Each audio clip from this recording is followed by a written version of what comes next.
Hi everyone, my name is Mabel and this is a video for the Colombian education course for the task 2, and this task is about a statement and a question that were in the guide.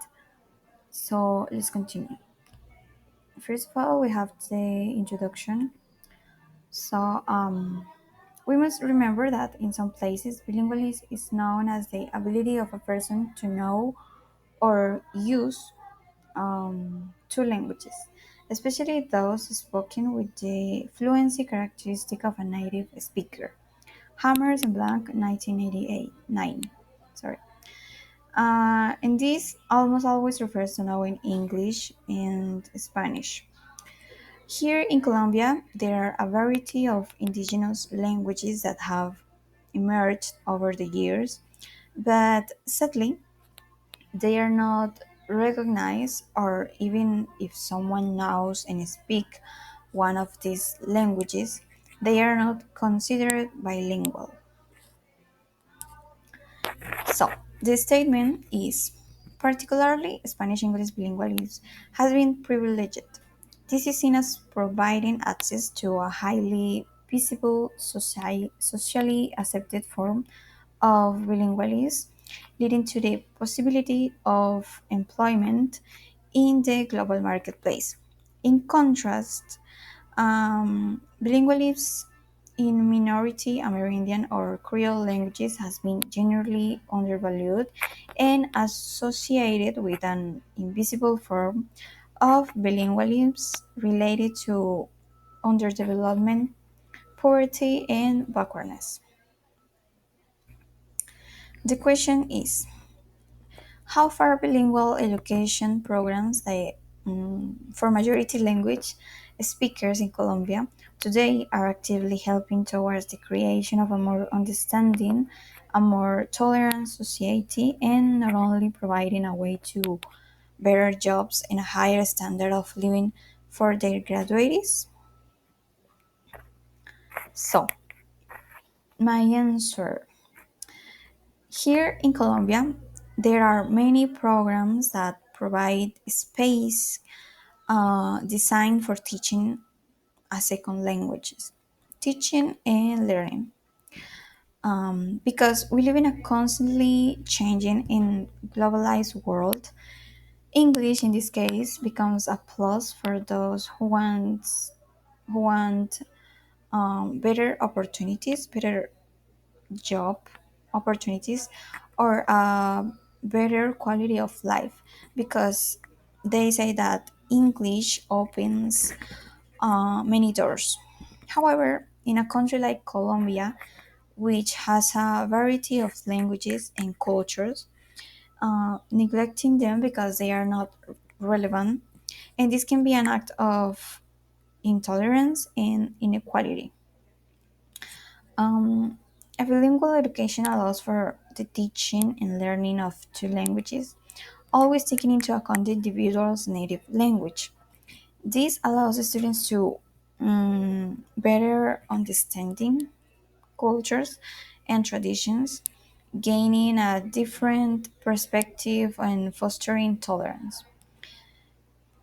In the world, many times English is associated with intelligence, wealth, and success, which will lead us to believe that the wide variety of Colombian indigenous languages or other languages is the complete opposite.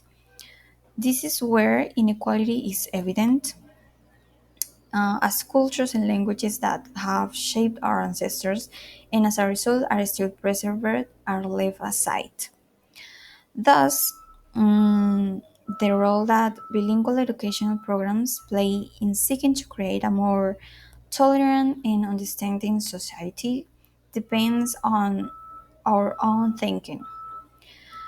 Personally, I admit that these programs could mark a turning point in society, and this build a truly tolerant and understanding society. if they take into account and recognize Colombia's multilingualism and promote teaching and respect for the other languages, setting aside prejudices about languages or even the very country that speaks them. Um, for example, when I was in third grade, I had to live in a place where there were NASA indigenous people, even though very few still preserve their native language. Many were embarrassed to hear them speak because of the prejudices that were or are still held against them. Even before arriving there, many people told us that we had been sent to a horrible place full of poverty and underdeveloped people. Despite that, at school, uh, in the school, they taught a subject called Nasayuwe, and it was taught by a native teacher. And with this, they try to preserve this beautiful culture and language. And it was there that we realized the importance of preserving the cultures and the language that represents every community. So, as a conclusion, I think that for those bilingual programs to achieve better results in the face of tolerance, leaving aside their rhetoric of better opportunities and jobs, they should try to provide spaces for the teaching of native Colombian languages with appropriate teachers who can help students to think, believe, and live the importance of preserving our cultures. Because we have to remember that learning another language opens the doors to other cultures and allows them to the students to enrich themselves. Annie de Acevedo, 2005. So that's all for the video. That's it. Thanks for watching.